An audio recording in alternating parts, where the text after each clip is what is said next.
Good evening, ladies and gentlemen. My name is Edith Littich and I am the Vice Rector for Academic Programs and Student Affairs here at WU. It's a big pleasure for me to welcome you to tonight's event, which is part of our series WU Matters, WU Talks. This time, it is the Department of Marketing that presents a very interesting topic, since the topic of today might be especially interesting for our business students, and since WU also has 1/3 of its students to be international students, we have decided to make this presentation in English. I hope you agree with that, or you're okay with that. The theme of tonight's speech is degrees for rent. Should business degrees have an expiry date? And when you think about this is quite a provocative, but in my eyes, a legitimate question to answer. The man who has raised this question is my dear colleague, Professor Bodo Schlegelmilch. Professor Schlegelmilch holds a PhD in international marketing, as well as a doctorate in corporate social responsibility, as far as I know. I hope I'm right. Both are from the University of Manchester. In addition, he has been awarded an honorary PhD from Thammasat University in Thailand. Bodo Schlegelmilch is also the chair of the Institute for International Marketing Management here at WU, as well as the chair of AMBA. AMBA is the Association of MBAs. He is also the founding dean of WU's Executive Academy. Taking a closer look at Professor Schlegelmilch's publication list, we find a scholar who has already published 10 books, more than 130 journal articles, and impressively, he held more than 180 academic conference presentations, so he knows what he's talking about. Given his professional background, it's not surprising that Professor Schlegelmilch challenges existing paradigms and claims that the time for business as usual is over. Whenever we two had discussions at various times in the past, he has always argued that business schools may need to drastically rethink their business models in order to stay relevant. And when I was preparing for tonight's introduction and welcome, I was asking myself, is he right? And if so, what should we do as a next step? Well, in the 2018 edition of the Future of Jobs report by the World Economic Forum, some cues are offered to what the future may hold for business schools.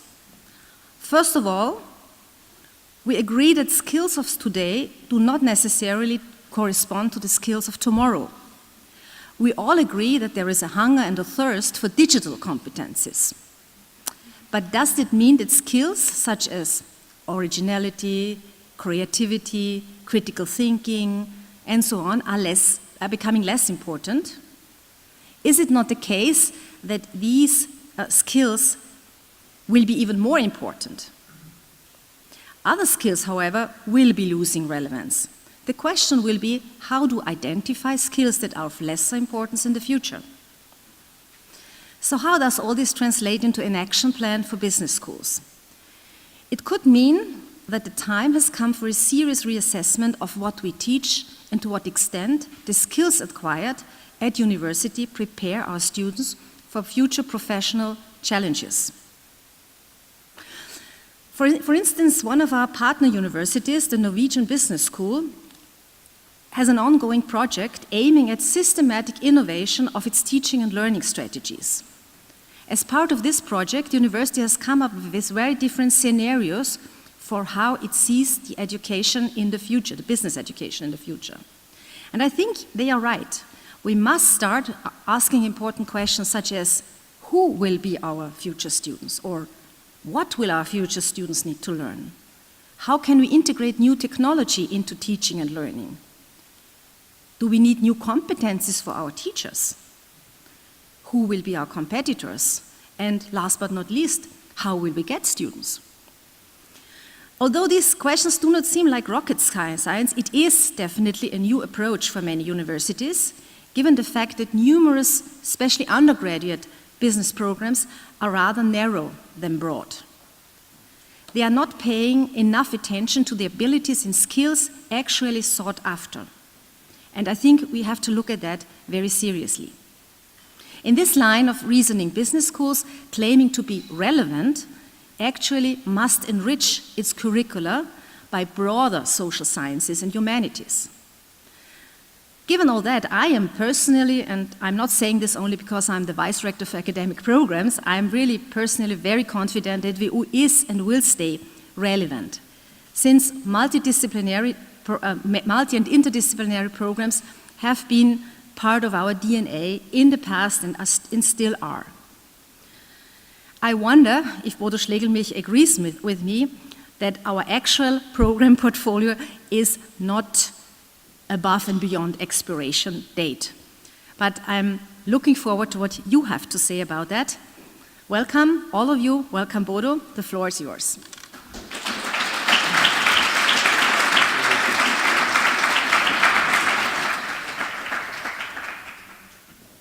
Well, thank you very much, Edith, for the very, very nice introduction. Also, thank you for coming. The airlines usually say, we know you have a choice.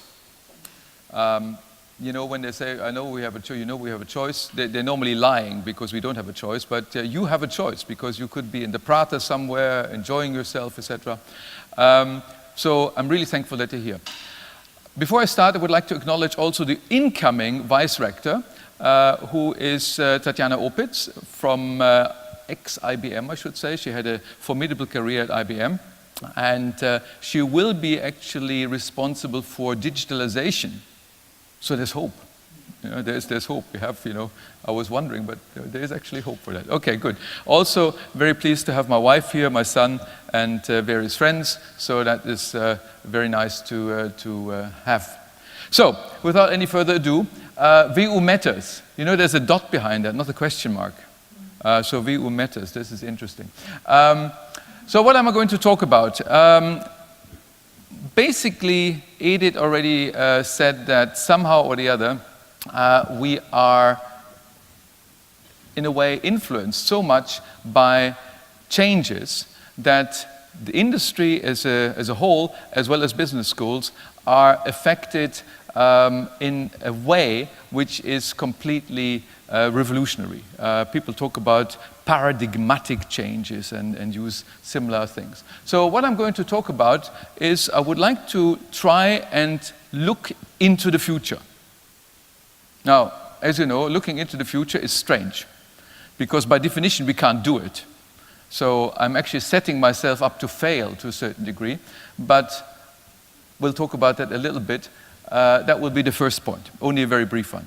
Then we're talking about catalysts that drive change, catalysts that basically lead to the fact that business schools, in my opinion at least, change. And I will concentrate on 4 catalysts. On the one hand, the new business models, essentially meaning that business schools are very often drawn into a competition between business models and not so much a competition between schools. So our competition is not the Uni Wien or not Uni Graz or not Munich to a certain degree, but very often it is a competition of business models. And I will obviously try to provide you some evidence for that. Then we are talking about growth of emerging markets and what kind of impact that has on the way we are positioning ourselves as business schools. Third, increase demand for sustainability, which is obviously very, very important for industry as a whole, for society as a whole, but also obviously for business schools. And last but not least, we look at some of the technological changes and how they drive what business schools are going to do in the future. Finally, this is rounded up by some speculation on different development trajectories business schools can take. From where do they go? And what kind of alternatives do they have to develop? So that's basically in store. Now, as I said, you have a choice. You could be at the Prater, being in the ghost train, frightening yourself, but hopefully this is also a little bit frightening because it looks into the future, which is rather uncertain. So, without any further ado, what do people say about looking into the future? People, obviously, I thought I'd do something which is important. I look at important statements such as the one from Einstein. He should know. You know, he's famous, he has the Nobel Prize, and everybody knows Einstein. And he said, I never think about the future, it comes early enough. And with increasing age, I more and more like that statement. There is some validity in that statement. But also I have the feeling that, actually it reminds me of the gray hair and things like this. I have to do my hair again because otherwise my black roots are showing. So anyhow, in any case, the point is some deans seem to act like this because they are installed in a business school, they're basically leading a business school, and then they think, yeah, we have all these changes, we recognize them cognitively, we're actually really worried about that, but in 2 years' time, in 3 years' time, I'm off. I do something else, somebody else's problem. So, you know, from that point of view, there is something where a lot of business deans, at least, find themselves that they agree with this kind of statement. The other statement is by Abraham Lincoln. Abraham Lincoln, obviously, the, I think, 16th president of the United States, and he had a very interesting view of the future because he was convinced that you could create the future. He said the best way to predict the future is to create it. Well, it would be nice if we could, let's face it, because normally life comes in the way. You know, we have all these good intentions, and then something happens, and you know, it doesn't really quite work out. But at least there are good intentions. So we have a very, very different view here.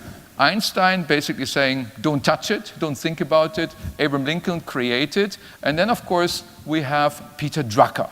Peter Drucker, perhaps arguably the most famous management guru of Austria. Austrians are still trying to basically say he's really Austrian. As you know, he was Austrian. He had to leave Austria to the United States when the Nazis came in and then opened the Peter Drucker School, etc. But he's one of the really, really famous gurus. To the extent that when he was still alive, The Economist had a list of the most influential management gurus alive, and he, for decades, was #1 on that list. And of course, being a management guru, he comes up with really profound and meaningful statements, such as, the only thing we know about the future is that it will be different. I think we can all agree with that. So that's it. So how do I tackle this challenge that we don't really know what's going on in the future, and still I'm supposed to entertain you, or at least talk about what's going on in the future for the foreseeable, let's say, half an hour, 3/4 of an hour, or something like that. Now that's an issue.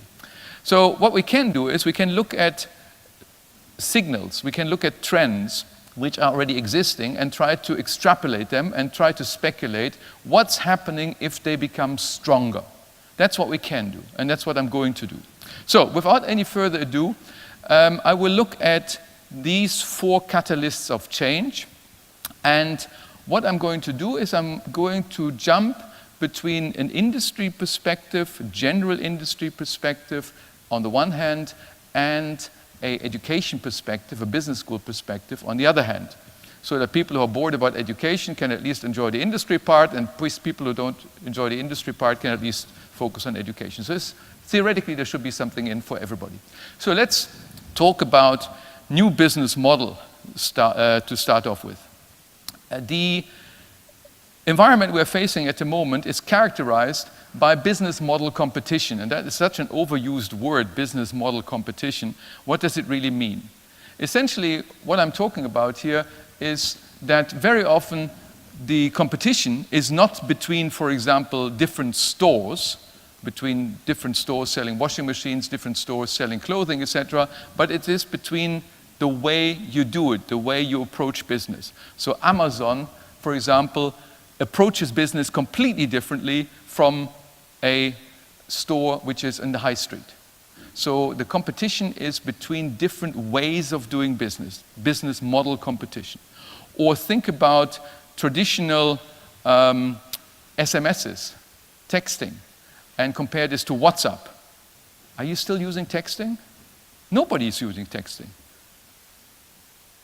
For Kamleit, no, she's using texting, okay, but only if she's cut off or something like this. But in any case, other than for Kamleit and a number of banks, nobody is using texting, and we all know what happens to retail banks because they are going out of business anyhow. But anyhow, that's a different topic.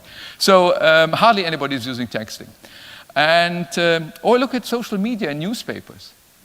The competition is not so much between newspapers, but it's between social media and newspapers, because if we have social media, everything we see there, everything we see in the newspaper is already known if we basically track social media. So in a way, that's the way we compete. Also interesting is that as part of this changing way of doing business, we find that loads and loads of people go from ownership to renting. From ownership to renting. So for example, think about Uber. You don't need to have your own car. You basically order an Uber. You need maybe your own house, but you can let, for example, a loft or something like this on Airbnb, Spotify, Netflix. Who's using Netflix here? Just show of hands. You see, because nobody wants to watch normal television anymore. Now, think about that. What does that do for advertisers? You can't reach your audience anymore because advertising is only for people who are either poor because they can't afford Netflix, or stupid because they don't know otherwise. But normally people don't watch it anymore. So Netflix, in a way, has altered the way of the business. Before I came to the VU, I used to live in Arizona, in the middle of the desert. And at that stage, my wife was always telling me, Bodo, go Saturday evening, go to Blockbuster and get a video and get a pizza. The sequence was very important because if I had if I had the pizza first and then went to Blockbusters, it was not good because then by the time I selected the video, it was the pizza was cold. So the sequence was important. Now we all know the story because Blockbusters went bust. Nomen est omen, busters, they went bust. So why did they go bust? Because the business system failed. They could have improved by reducing the number of staff they have in a particular store. They may have increased their portfolio. They, let's say, might have automated some things. But at the end of the day, their business was doomed to fail because people download and stream. So Netflix was winning. And of course, very often, The Economist had a wonderful statement here, a wonderful cover, I should say, as you see here, where they showed on their cover a typical Austrian house, somewhere in Tyrol, I think it is. Then they basically said, okay, the boat is rented, the car is rented, the dog, even the dog walker, costs whatever, $12 a day. The lawnmower is rented. The loft is basically let out by Airbnb. And the woman, she's not rented, but the bag is rented, because the bag is rented for a certain period of time. So essentially, everything is shared economy. Everything is shared economy. So what is the connection to business schools? What's the connection to business schools? Well, if we look at business schools, what we have is we have an abundance of different ways of delivering knowledge. We have MOOCs, the massive open online courses. We have so-called online program managers, OPMs, companies that work now for universities and help them to put their program online. We have various corporate offers, we have for-profit offers, and we have a whole plethora of companies that somehow offer education. Deloitte's University, or what else is there? McKinsey Academy, and so on and so fifth.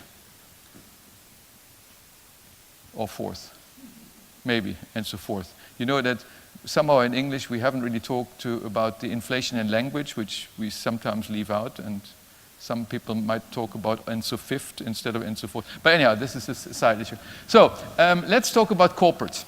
A few years ago, I was invited to Sberbank University. Sberbank, you will know, is Russia's largest saving bank. And about 2 hours away from Moscow, they have a fantastic campus about the size of the WU campus, believe it or not, as a corporate university. And the university is headed by Valery Katkalo, who used to be actually on our advisory board here. And he was the former dean of St. Petersburg Business School, and then Mr. Greff, who had Sberbank, got him over to lead his corporate university. Now, how many academics would you have? Well, less than 5. Less than 5 of a campus like this. How does that work? Well, because they become a systems integrator. They essentially come and say, okay, look, you from Stanford, come and teach. You from Wharton, come and teach. For you, London Business School, come and teach, etc., etc. And they bring people together. They just obviously control the curriculum, etc. But essentially, it is a relatively cost-efficient way to deliver education. Much more cost-efficient than what we have when we have to pay the high salaries of Ms. Kammleitner, Professor Kammleitner, for example, or let alone Edith Littich, where they are here and they have to do teaching, they have to do research. But how much teaching do people actually do? Depending on the university, worldwide, there are different standards, obviously, but depending on the university, people teach between, let's say, 100 and 200 hours a year. So if you think the cost of a professor is about 200,000 ish, yeah, plus the office, plus the lecture theaters, etc., you will see that's becoming a very, very expensive way of delivering knowledge. And consequently, these guys come in with a very, very different value proposition, because if you basically download the MOOCs, that's either free of charge or very, very cheap. So the value proposition they have is very different indeed. Or think about a different one. Think about, let's say, McKinsey company, I already mentioned, Lloyd's University. Let's assume you are somewhere as 18-year-old who would like to study IT. Let's go away from business. IT in the southwest England or somewhere in the United States. And you have the choice of doing this at a second-rate university. I don't want to name one. Maybe Christian Women's University of Slippery Rock, Mid-Arkansas, which hopefully doesn't exist. You know, I'm not quite sure whether it exists, but hopefully not. But you know, university you don't know. And then the alternative would be to say, okay, I could also do a certificate course at Apple or at Google. Now, of course, Apple and Google are not allowed to give degrees. But arguably, if you would have a certificate from Google, or you would have a certificate from Apple, the currency, the value of that certificate would, you know, rival the value of a degree from a medium to lower level university. And I make the point very specific, from a medium to lower level university, because the top universities will be different. So lots and lots of different ways of doing business. And of course, if you go to renting, we come to the degrees for rent. So first of all, a disclaimer, nobody will lose the degree by just being here today. You know, you don't have to worry about that. So degrees for rent. Let's assume the following. Let's assume you get a degree, and you would have to come back to the business school after, whatever, 5 years to do additional courses to keep current. Well, is this really so strange? Is this really such a weird idea? When AMBA, down here, AICSB or EQUIS, when we go and accredit schools, we do this for a maximum of 5 years, and sometimes shorter, sometimes 3 years. And there's a good reason for that. The reason is that somehow the schools may change. Good professors may deteriorate or may be hired away. A curriculum which was once up to date is not updated, and so on and so forth. So situations change. Now, of course, if you look at graduates, if graduates come out of university and don't do anything in order to continue learning, their knowledge will most likely be out of date, and if we are unlucky, it will be irrelevant or even wrong. So from that point of view, there is actually an argument to put an expiry date on degrees. To a certain degree, it's only the logical consequence of what you find in the medical profession very often, where people are invited to go to courses to update their knowledge. So it's just a little bit of extrapolation there. Now, from a customer, from a student's point of view, there may actually some advantages if you don't happen to live in Austria and you have to actually pay for your degree, which happens in some countries, believe it or not, such as Stanford now for a 2-year MBA costs $200,000. If you look at the latest FT ranking, most of the degrees, most of the MBA degrees are well over 100,000 euros. So very, very expensive. So if you have to pay this up front, it's obviously very, very high and a big personal investment. Now, if you think about a lifelong relationship with the university, you can pay that literally by installments. And the value extracted from the customers, from a university side, note that's a marketing talk. We extract value. We don't extract prices. We don't get money from them. We extract value. It sounds much better, doesn't it? So the value extracted from customers may actually overall still be higher than what you charge them for one transaction. And obviously, there's also the advantage that you keep in touch with your alumni to a much greater degree. When you see alumni and they come back on a regular basis, you can work with them, you can have cases with them, etc., etc. So you see where the story goes. There are actually loads and loads of advantages which are possible. So, do we already see signs of paradigm shifts? Well, in industry, I promised you I was jumping backwards and forwards from industry to academia. In industry, if you compare the market capitalization of Amazon, end of 2017, with the market capitalization of little players like Walmart and Costco and Nike and Gap and Target, etc., you find that Amazon dwarfs them all. So, who is winning that game? Well, quite clearly, this guy, Jeff Bezos, is winning the game. Now, going to business schools, we also see changes. We already see, in fact, The Economist again reported this in July, that 1/3 of American graduate degrees are now taken online. 1/3. That's amazing. Also, yesterday there was an interesting article in the Financial Times, those of you who still read newspapers, that basically said that GMAT, which is behind the GMAT scoring, they found out that 70% of business schools that offer 2-year degrees, 2-year MBAs in the United States, recorded a decline. So 70% recorded decline. University of Iowa, after 57 years, closed down their 2-year full-time MBA. So in the United States, the situation is already disastrous. In Europe, we are still relatively flat, and if we look at our AMBA statistics, we find that Asia is still growing. So Europe, relatively flat, Asia is growing, US down.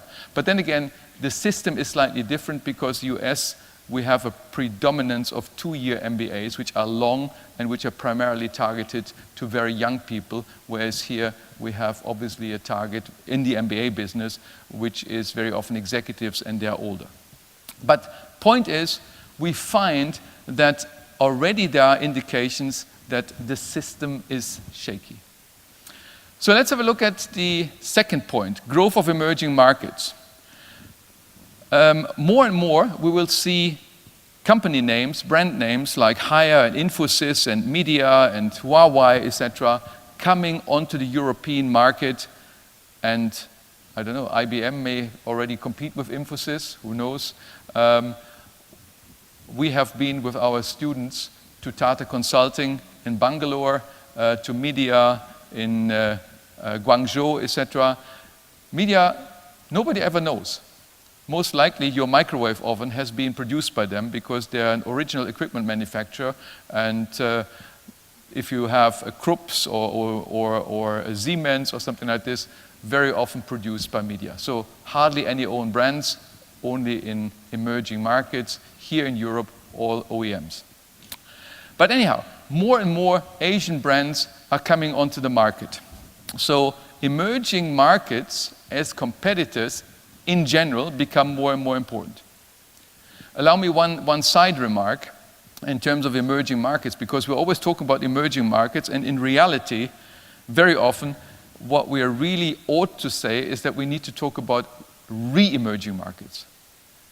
Because if you are looking at this graph here, it shows you percent of world economy on this axis here, and then it shows you years forecast to 2030.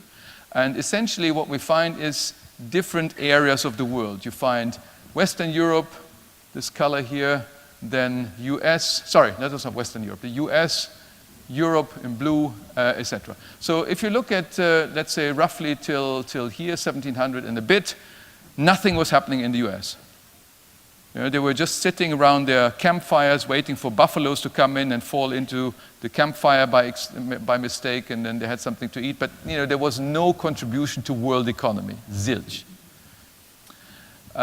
Whereas at the same time, India and China, India here in red, China in greenish, were already higher in terms of the development than Europe.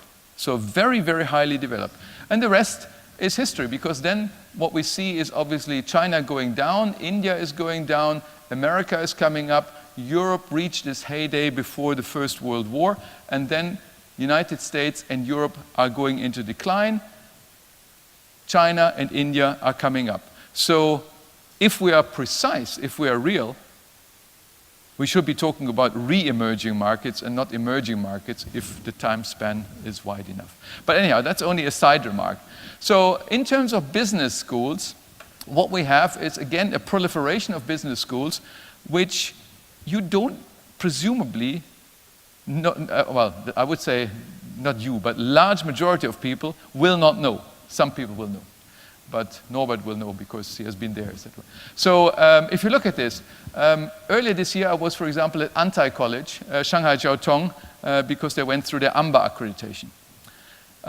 In the middle of Shanghai, they have a lab where they simulate financial data, which I honestly have never seen before in my whole life. I've been seeing labs at Imperial College, at Cass Business School, at various other business schools, but they had literally a wall full of huge screens and lots of computers simulating financial data, wonderful lecture theaters. They had technology that worked really, sorry, that wasn't for you, don't forget about it. Sometimes VU technology does actually work. Most of the time, I shouldn't say that. Most of the time it works.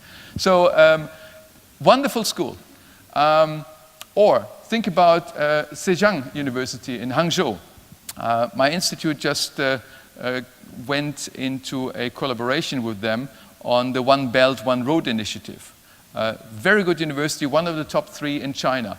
Calcutta in India. Most people haven't heard about Calcutta, but again, doing wonderful work.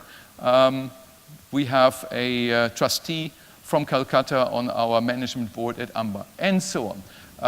ISB, I'm teaching there from time to time in Hyderabad. Here, Lingnan University. Very strong university. So why haven't we heard about that? Because we are somehow still thinking about the Stanfords of this world, the Whartons of this world, the London Business Schools of this world. We are not really up to date in our own perception. And yet this is wrong, because the realities are that in 2017, last year, China surpassed both the UK and Germany for the very first time in the number of citations. So they're coming onto the market and they're doing good research. Also, if we look again, jump back to industry, we have a strange kind of development, because so far the United States was always the poster child of globalization. Well, we know what happened. Trump changed that. And now we find ourselves in a very odd situation where suddenly China is positioning itself here with Xi Jinping as the champion of globalization. And if you look at their One Belt, One Road project, and you look at the investments China has already made in Africa, you can see how aggressively they globalize. Now, very much obviously also in their own interest, but at least they're globalizing. So, what does it have to do with business education? In the old model, what we found is very often that the knowledge we had was in a way transferred to the East. So, for example, we have 136 British universities. 39 of them have campuses abroad, and they have about 26,000 students per year. How many subsidiaries does the WU have, Edith? We're missing out there, huh? We're missing out. We could have done this in Central and Eastern Europe, but anyhow, as I said, there's hope. So, now what we find is that the future, from my point of view, will be much more evenly distributed, or rather the knowledge flows will be more even distributed. For example, if you look at China again, and we look at the development of the MBA programs in China. In China, the first 9 MBA programs, only 9, were only launched in 1991, so a relatively recent development. They had some business schools, some schools that taught business before, but MBAs they didn't know, and they launched the first 9 in 1991. Now they have 230. And are they good? Well, look at the latest FT ranking, Executive Education, which came out 15th of October. And we should be ashamed, because what we find that all 6 top rankings involve Chinese universities. Involve meaning they are either only Chinese or they are in joint venture with American schools primarily. So all the top 6 positions are Chinese, and out of the top 100, some, 28 are Asian. So in very, very short time, Asia in general, and China in particular, managed to get a very, very high ranking in the FT. Now, of course, some of you will argue, well, the FT, there's always a problem with their ranking because they're very heavily focused on salaries. Yeah. But, having said that, in China, AMBA, for example, accredits 35 universities. So, and as I said, some of them are excellent universities with wonderful teaching records. So far, emerging markets. So let's go to speed of technological change. Whenever I teach marketing, these days we talk about these kind of things. We talk about the impact of robotics, we talk about wearables, whether Amazon.com uses drones to deliver something, 3D printing, where people printed everything from chocolate treats to organs to, again in China, houses. Interestingly enough, you can have 3D printing of housing, self-drive cars, and holograms.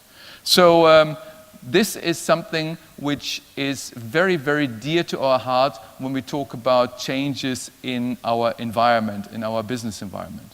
So again, where's the connection to business schools?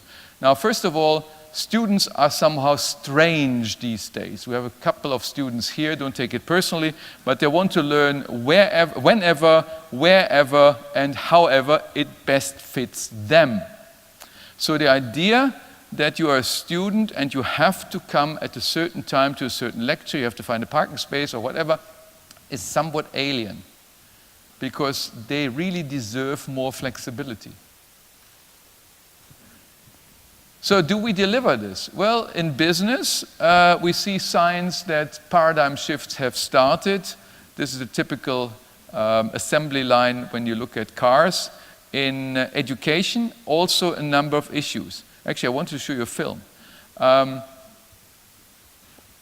We had technical problems, so I have to wait for my man to show it. Okay. Good start, good start.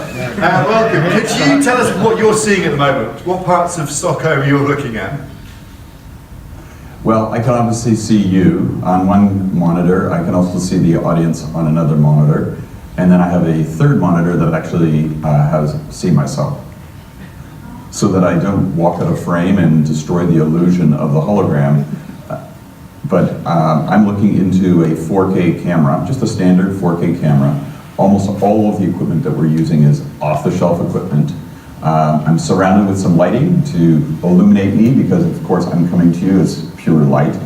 I have a little microphone in my ear so that I can hear you and I can hear the audience and take questions from the audience as well. And I have a little microphone that's clipped onto my tie here. So all of this information, where we're capturing in very high resolution, in 4K resolution, and the audio are actually fed into the art media server, which we call the art engine. And that information is encrypted, and it's compressed, and it's broken down into small packets so that we can actually shoot it right over the common internet, where Okay, you're I think looking for another enough. art We can engine. stop it there. Basically, you will have worked it out. This guy is real, and this guy is a hologram. What I'm showing you here is a video, bad quality video, because I took it myself with my iPhone. What happened there is, AMBA has once a year a Deans and Directors Conference in Stockholm. Not always in Stockholm, but once a year we have a Deans and Directors Conference. And we invited this guy, who was in reality in Toronto. He works for a company that deals with holograms. So he was in Toronto, and he was explaining to the audience what can be done with holograms. If you look very carefully, there is like a black frame around it, but he's not a real person. He's just light. He's just light. So he can actually move around like this, like I would move around, and you won't see the difference. He cannot move backwards and forwards, because if you move backwards, he basically becomes very small, and if he moves forwards, he's suddenly a giant, you know, because somehow or the other is obviously a camera. But it's an interesting way of delivering, because number one, we can obviously see that this technology can be used to deliver something to remote areas. So if he wants to be in Perth, he can do this. Or if he wants to be somewhere in Africa, he can do this. Also, interestingly enough, he can be at 2 places at the same time, or 3 places at the same time. So the idea of you can only be in 1 place at the same time, old, doesn't exist anymore. He can be at multiple places at the same time. And of course, you can record this and show it again. So the future of delivery is just unbelievably fast, is changing unbelievably fast. This is also an interesting example. It's an example which is from IE, from Instituto de Empresa in Madrid. They have something which they call the wow room. So I like the expression, you know, the wow room, because it's so overwhelming. It's the wow room. So what you see here is a video wall, and each time somebody speaks, the person is sort of highlighted, and the professor is in Madrid, but the people are distributed around the world, so they don't have to come to the campus again. So again, these are all technologies that are already existing. Perhaps the most important one is, however, not the one which changes delivery modes, but which personalized learning. And here we come to the area of artificial intelligence. An example I would like to highlight is Flexa. Flexa is now used in, for example, the Politecnico di Milano, and they work together with Microsoft. What they do is the following. Imagine you would be a middle manager in the pharmaceutical industry here in Vienna, 35 years old, and you want to change your job from the pharmaceutical industry to another industry. And there's another 35-year-old lady working in the car industry, and she is in finance, etc., and she also wants to change a job, but she wants to stay in the industry, and she wants to hopefully end up somewhere in the C-suite. chief executive officer of this, that, and the other. Now, if they go to an MBA program, a lot what they get, they either already know, or it's not relevant for their specific career path. So what does a Flexer do? Flexer, first of all, analyzes people's digital knowledge, their learning styles, etc., tracks their career paths, and then puts together a program which is entirely individualized. They will say, okay, look, for you, you need to listen to that MOOCs, you need to go to that lecture, you need to basically have this tutorial, etc., etc. At the moment, Flexer is still working, let me get that right here, is still working with the Politecnico di Milano. But of course, as you can see, the power relationship between the technology provider and the university might change very quickly.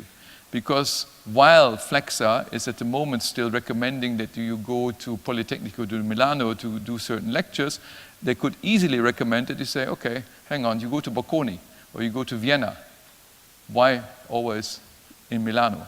So suddenly the customer is owned by Flexer and not by the Politecnico di Milano. Very, very different ballgame here. So I think that is presumably the more exciting part other than the delivery methods. Okay. Demand for sustainability. I hurry up a little bit because of time. We have obviously now always a focus on people, planet, and profit.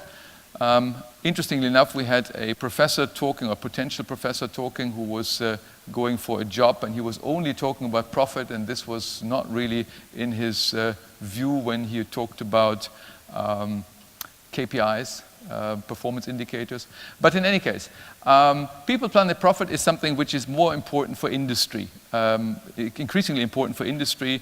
There are essentially three areas where this pressure comes from. On the one hand, from customers. Customers demand sustainable products, recycling regulations from law, and also companies themselves who would, for example, like to reuse precious metal, etc., in order to stay sustainable. So there is quite a lot of incentive, a lot of pressure, a lot of indicators which seem to suggest that we're going towards sustainability.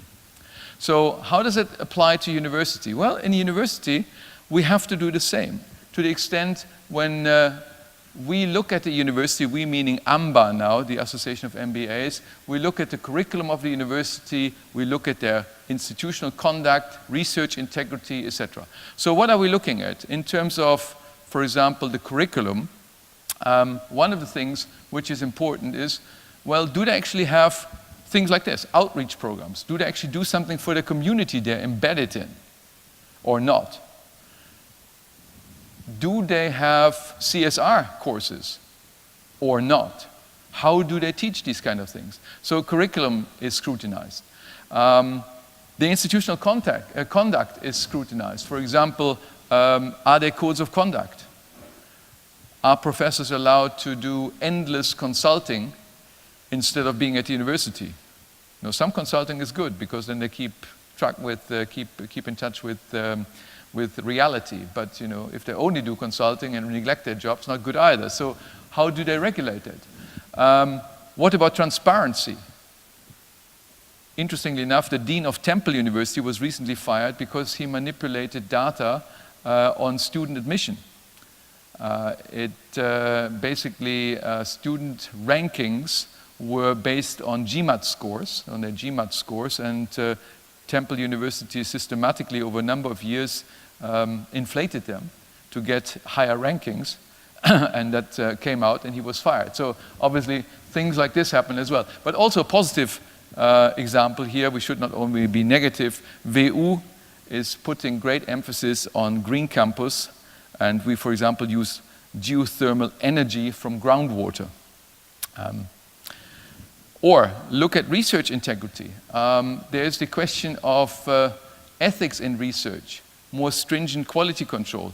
There are various associations, for example, IRB is the Academy of International Business or Association of Management. They usually have ethics committees that look at research and look at plagiarism. And the kind of things which happen there are just You would get gray hair from it. It's just unbelievable. I'm on the ethics committee of AIB, and to give you an example, somebody, an academic, was asked to review a paper, which you do basically, you submit a paper for publication somewhere. Instead of doing a proper review, he first of all rejected this paper, saying it was not good. Then he changed the heading and resubmitted the paper to another journal, and believe it or not, got it published under his name. Now, things like this come out very quickly. I mean, that people have this, are so naive to think they might not come out is astonishing. But in reality, there are lots and lots of gray areas. You know, how is data collected? Can we really be sure that data is not manipulated, etc.? And lastly, research content. There is far too much research, from my point of view, which is focusing on relatively unimportant issues. And the UN, for example, is calling for research into sustainability issues. So there is a shift towards doing more meaningful research rather than too minute research. So sustainability is also very, very important for business schools. And of course, again, flipping back to industry, we find that industry now is having sustainability reports where they talk about their triple bottom line, their CSR reporting, etc. And we find that loads and loads of products are having certain stamps of approval, signaling that they are green products and so on.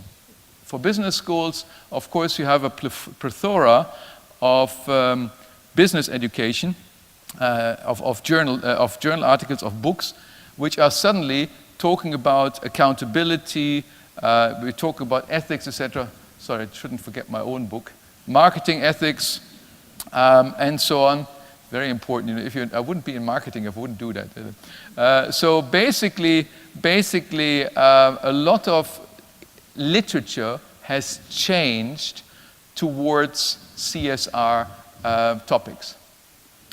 Okay, let's take it all together. Essentially, what I'm trying to do is, or what I try to do is, I try to convince you that there's no business as usual for business schools. Or if there is, business schools are going down the drain. So question is, how quick are changes to come? And what kind of trajectories do we need for changes? Well, quickness, this can happen quicker than we all anticipate. If we look at industry again, a nice graph which I sometimes show to my classes is a comparison with SMS and WhatsApp. And what you find here is that if you look at SMS, they just basically were invented around mid-90s, nothing was happening, or not much was happening to 2000, 2005, nothing, and then suddenly it took off. Everybody texted. Nobody wanted to talk to each other anymore. Everybody texted. Much more convenient. If you break up with your girlfriend saying, you know, that's it, no big argument, text. Now then WhatsApp came, and of course the value proposition of WhatsApp is much, much nicer. Because you can send pictures around, you can telephone for free, and all sorts of things. So basically, the value proposition is so good that it overtook SMSs. So it happened in a very short time frame. Now, what does it have to do with business schools? Richard Lyons, the former dean of UC Berkeley, predicted that half the world's business schools could be out of business within 10 years. But he made a very important distinction. He said the top schools will thrive. The top schools will be unaffected. Now that's an interesting thought. If we look at some statistics here from the Global Center of Digital Transformation, which is based at IMD or cooperates with IMD in Zurich, they ask in a survey a number of questions. They basically said, how large is the risk for your company to being put out of business? And then if you see, for example, if you're in the wrong industry, hospitality and travel or retailing, huge risk. Huge risk. You know, travel agencies. If one of you still works for a travel agency, get out. You know, it's definitely the wrong business to be. Nearly as bad as retail banking. But anyhow, what you see is education is somewhere in the middle. Is this perhaps not seeing the risk, or are they over-optimistic? It's not that high. Well, the reason for that, again, has been very nicely put by The Economist, as students are not buying education for its own sake, but rather a certificate from a respected institution. So, very often, it is like a rite of passage when you are saying, when you can say, you know, I have been to Wharton, or I have been to WU, or I have been to whatever. That is forming an identity, that is bringing people together. But again, if you say, okay, I've been to the Christian Women's University of Slippery Rock with Arkansas, bad news. You know, that's not good. But top business schools will presumably be very difficult to disrupt in terms of the way they do business, because they have very, very strong brands. Coming back to what I said earlier, at the Sperbank University, of course they buy professors from top-ranked business schools, because these professors carry the reputation to Sperbank. From where does the interruption come? Again, if you look at education, compare this to a lot of other industries, we find that the large majority of people at least believe that from within existing institutions, not much change can be expected. Some change will come from within, but very little. The large majority of change will come from outside, from the MOOCs of this world, from corporates, etc., etc. So, where does this lead to? A wonderful way of summarizing this, or I'm not quite sure whether it's wonderful, a way of summarizing, I think it's wonderful, is this one, which is based on a typology which I published together with a former assistant of mine, who actually is now a professor in China, Dr. Pranger. So basically what it shows you is two axes. By the way, managers love two axes. You know, it's fantastic. Anything which is three-dimensional, you don't get. You know, this is far too complicated to explain. Stay always with two. Two is much better.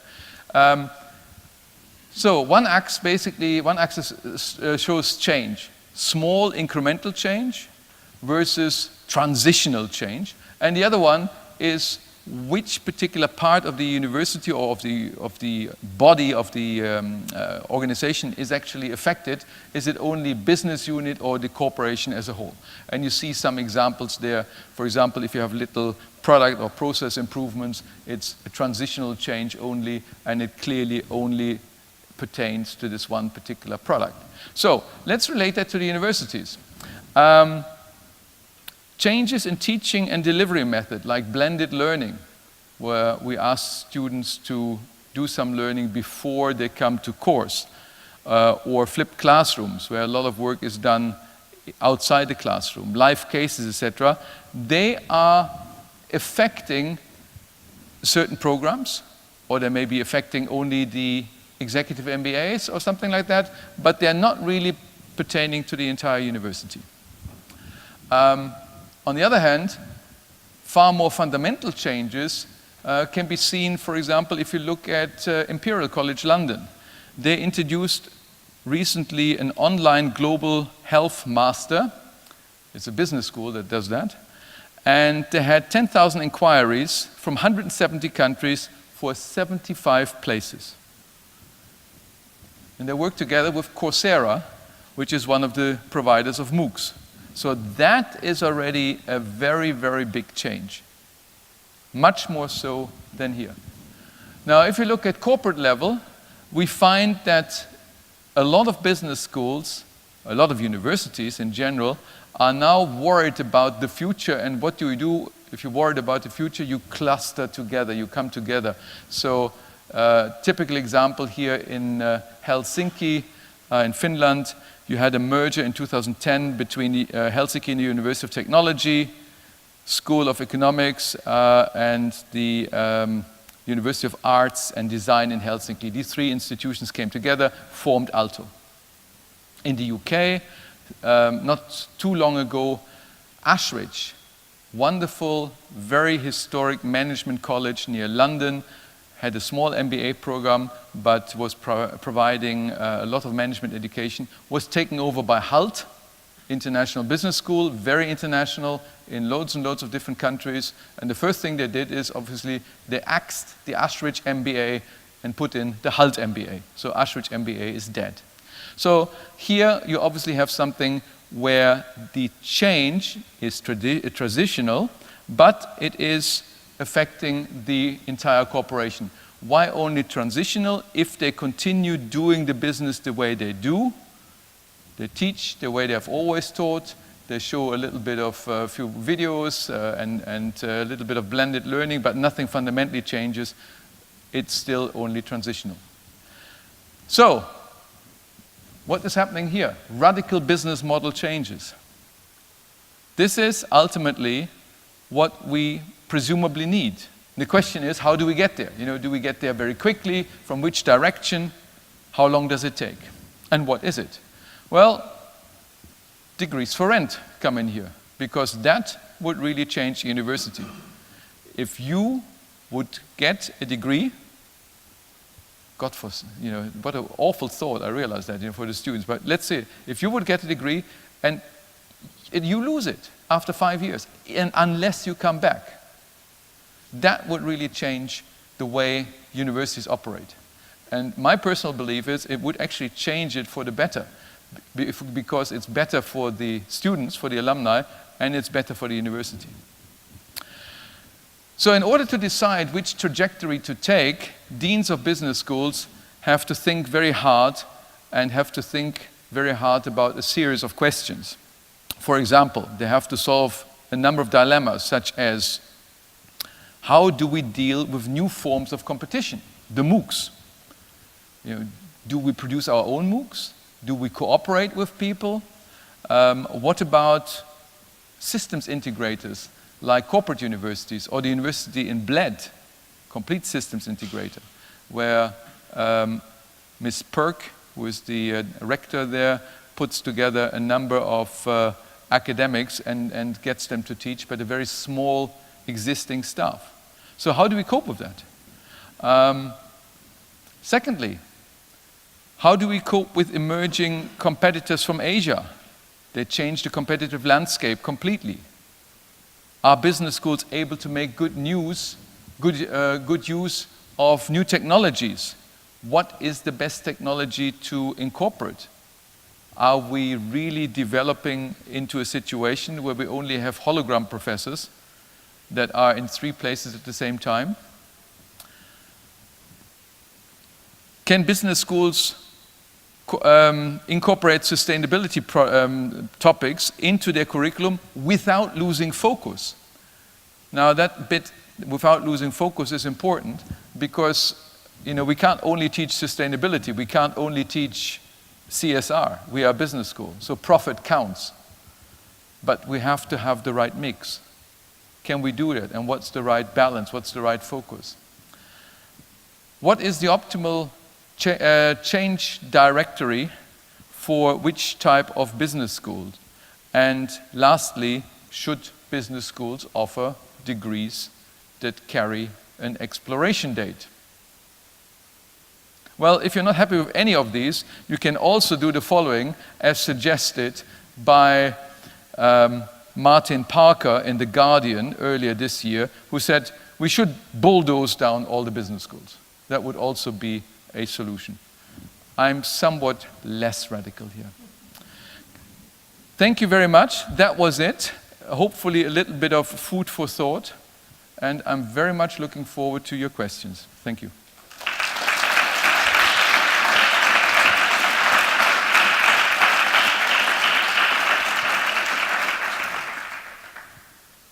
Who is the icebreaker? Oh yeah. And if I see this correctly, this is Jürgen, one of my students, is that right? Yes. Okay. Correct me when I'm wrong, but you You're talked about wrong. the problems. Of course, sorry, you will definitely. you told us the problem is that a lot of universities have no big branding and they have problems because they not keep up with the change of technology. So how should this model of rent a degree should change this, or which problem can this really solve?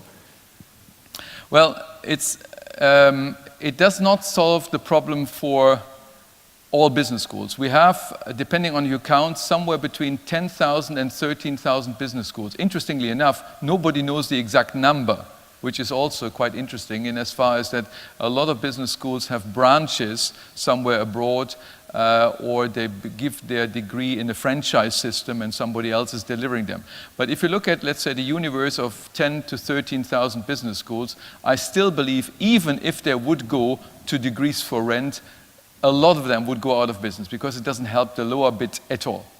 But what it is, it helps the top bit, because if you are, let's say, if you are go away from WU, WU is special case, tax money supported, etc. But let's say if you are Wharton, people like to be associated with Wharton.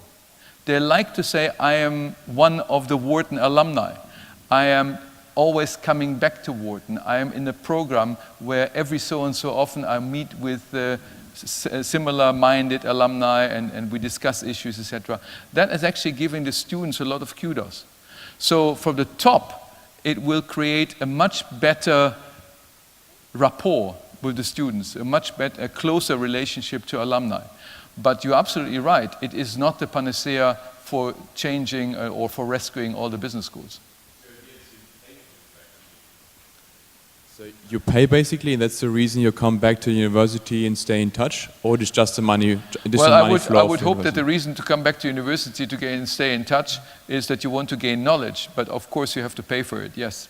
So it's a question of what's the driver? The driver is not you want to pay for it. The driver is you want to get knowledge. Of course. So, but mainly it should be like an extra money source, right? Yes. So, okay. Yeah, it's basically you have a degree on subscription basis. You know, every month or every year or every half a year you pay a relatively small amount on subscription. Now, for the student that may actually be easier, because during the lifetime of a typical, let's say, alumnus, the earning potential presumably goes up. So by spreading the financial load over the lifetime, it might be actually easier to stomach. And for the universities, it may actually also be a good model, because it could be possible that the overall value extracted from such a student would be higher. But the point is not so much a financial point. The point is very much more that it is necessary to come back and refresh, because that's the key. Because given the paradigmatic changes we go through, what we will learn now is very often not relevant anymore in a few years. I mean, think about segmentation in marketing. Now, segmentation, we always said, we always talk to our students, we have demographic segmentation where you look at age, income, etc., and then we form big groups of people and we assume that they're behaving in the same way and buying the same kind of product. Well, with the event of online, we can track individual behavior. We know where you are at any one time if you are having your mobile. We know what you spend your money on. We know what kind of websites you visit, etc. So the targeting is ultimately the target of one. So a lot of things which we can do now, which are technologically possible, we haven't talked about 10 years ago because the technology wasn't there. And this model would essentially assure that people would come back and stay up to date. Or is aiming to assure that people would come back and stay up to date. Okay, I see everybody is completely convinced. There's some questions there.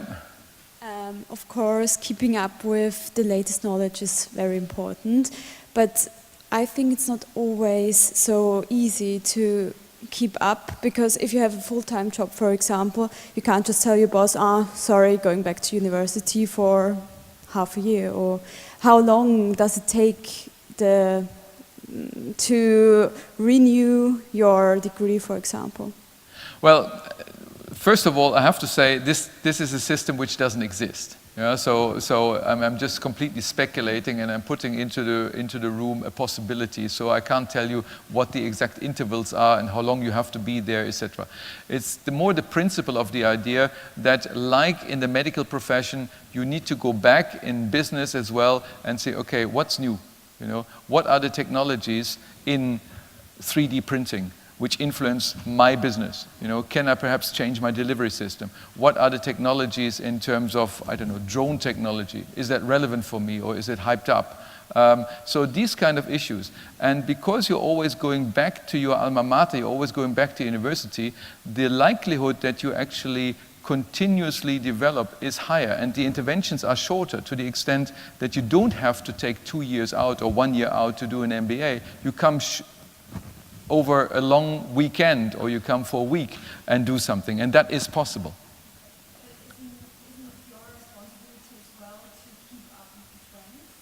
Yes, absolutely. But how many people are really doing this? It's everybody comes with good intentions and say we should always keep up with the trends, and then you face your in-basket, your emails, and saying, you know, there are 120 emails and I want to get through them, and you do all sorts of busy work, but you don't really take the time to go beyond that and look at trends. But you're absolutely right. In principle, everybody should do this on his or her own account. Absolutely.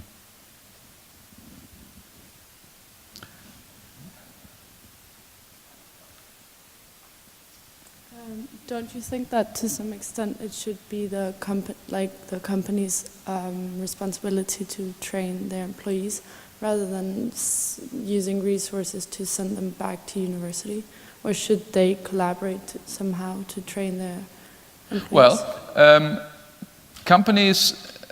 good companies do train and will train. However, if you look at, for example, funding companies provide in order to support students to go and do an MBA. In the last 10 years, the likelihood that you get the funding from a company has gone right down.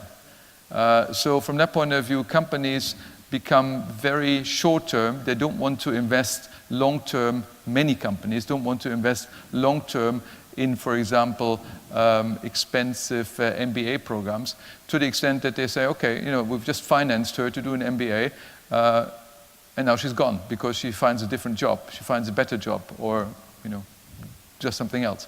Yes, companies should do that, but it's very normative to say they should. Completely with you, but in reality, very few do this. Lots of questions there, or we don't want to only serve one side. Sorry. I have kind of a provocative question, maybe. So you're basically. I would expect that from you, Eva. Come on, then. Okay. So you're basically suggesting that universities are usually more up to date than business. So if you want their alumni to come back to get up to date. No. Do you think this is always the case? No, I don't suggest that at all. But what I'm suggesting is that there are benefits for both, because if you work with the alumni on a regular basis, you as a professor are forced to reflect and to think about the problem this alumnus brings to your university. So in a way, it is beneficial for both sides, because the professors are confronted with problems which are relevant and up-to-date and cutting-edge, and the alumni bring this to the university and perhaps instill research topics or inspire research topics which professors otherwise wouldn't have ignored. But it's not so that the universities always have the latest knowledge. Absolutely not. In many, many areas, it's industry that is leading rather than in universities. I think about Watson, for example, at IBM. A wonderful example of where industry is leading. Or look at Learn at WU. Sorry, this is an inside joke, but we have a learning system here. The WU Executive Academy turned away from the learning system because they found other suppliers better. But so from that point of view, you know, it's not always the in-house knowledge which is the best. Very often, the best knowledge comes from the outside. There were a number of questions also on this side, or Norbert.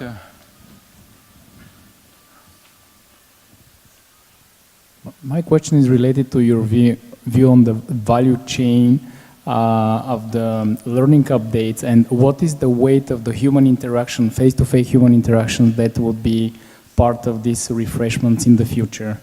How much value it will preserve versus the online and digital way of learning? I think that's a really an excellent question. And it can be answered by looking at the type of programs and the type of attendees. For example, if you have introduction programs, undergraduate introduction into whatever, accounting, marketing, finance, you name it. These kind of introduction courses are very often delivered as lectures, and they're very standardizable. On the other hand, if you have, for example, executive training, where people want to exchange knowledge with the peers in the class, you want to have the personal interaction. You want to be connected to the professor who teaches, etc. So I see it very much as a pyramid. Introduction courses, very, very strong threat by MOOCs. You know, they come in, they can do this on online in an easy basis. If you look at the top of the business schools, where you train, for example, a bunch of C-level managers, they want to closely interact, and they want to go for lunch with the professor, they want to be in working groups together, and they want to learn from each other. So it very much depends on the level of education you're talking about. Do you agree that this model involves intrinsic motivation, as once you're already employed at a company, or much less if you own your own company, there probably could not be as many pressure from outside in those scenarios to go back to continue the degree? So the question is, well, the value of intrinsic motivation? If going back to continue the degree involves mostly intrinsic motivation, like there's no pressure from... well, one would hope that intrinsic motivation should lead you to continuous education and continuous learning anyhow, and it should come from you, absolutely. But people are also proud, and people don't want to lose their degree, and they don't want to lose their status, etc. So in a way, it's like... you know, having a senator card at a frequent flyer program, you know, you don't want to lose it, so you better make sure that you regularly do something, such as fly around the world, in order to keep your status. So you want to regularly come back to the university, and so it's a mix, I would think, between intrinsic motivation and also an appeal to status.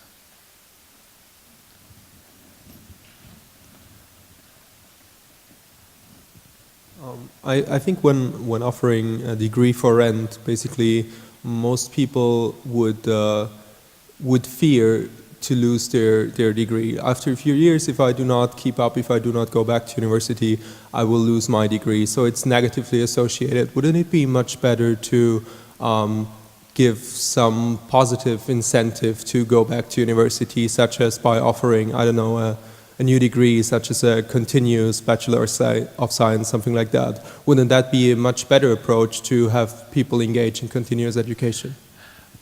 It's better in as far as that it comes from the people themselves, and people, coming back to the previous remark, are intrinsically motivated to do this. Yes, all things equal, that would obviously work nicely if people would react to this. One of the things one has to bear in mind is that people are also very often difficult to motivate. You know, not everybody is intrinsically motivated. Not everybody wants a second degree. Not everybody is aiming to go back and do an MBA or a short course or something like that. So from that point of view, the little threat of having a degree for rent might actually be something which, from a societal point of view, is quite useful, because it pushes people, it institutionalizes the learning. But you're absolutely right. If we are living in an ideal world, which is unlikely, then everybody would do it anyhow. Absolutely correct. There's another question there?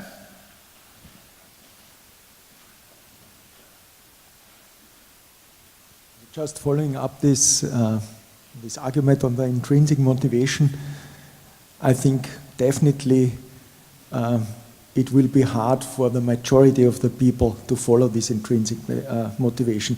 This means whatever this system will end up from a gut feeling that the majority, that we have get even a higher difference between successful and unsuccessful, and end of the day rich and poor. And so this is quite difficult.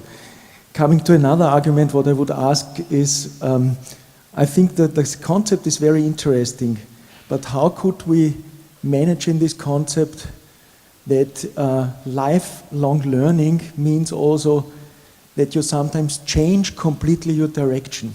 So if you're keeping up with one university, with one degree, and as an example, I just take McKinsey, you have all these guys going all a lifetime only one way, and it's boring.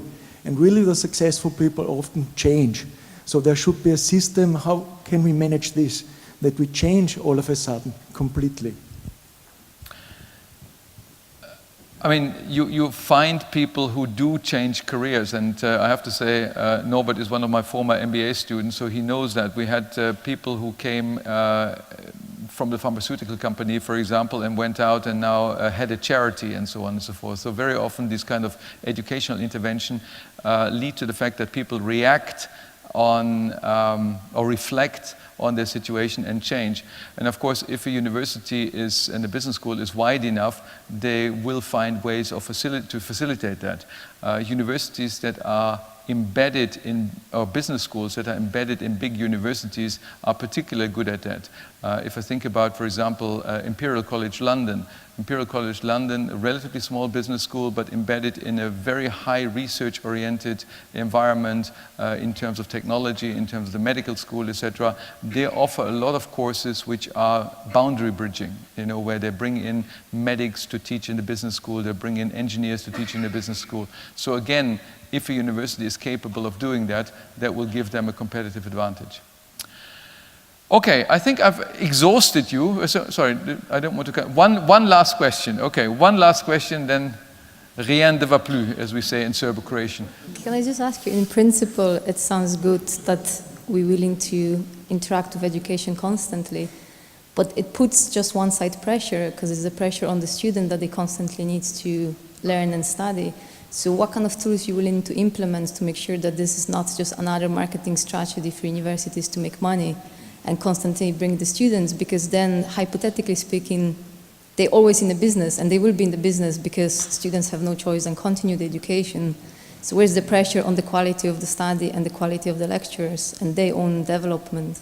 Yeah. If they kind of assured that they have to get it anyhow. Well, professors are constantly under pressure to research, for example, as well. So we have that the whole year round.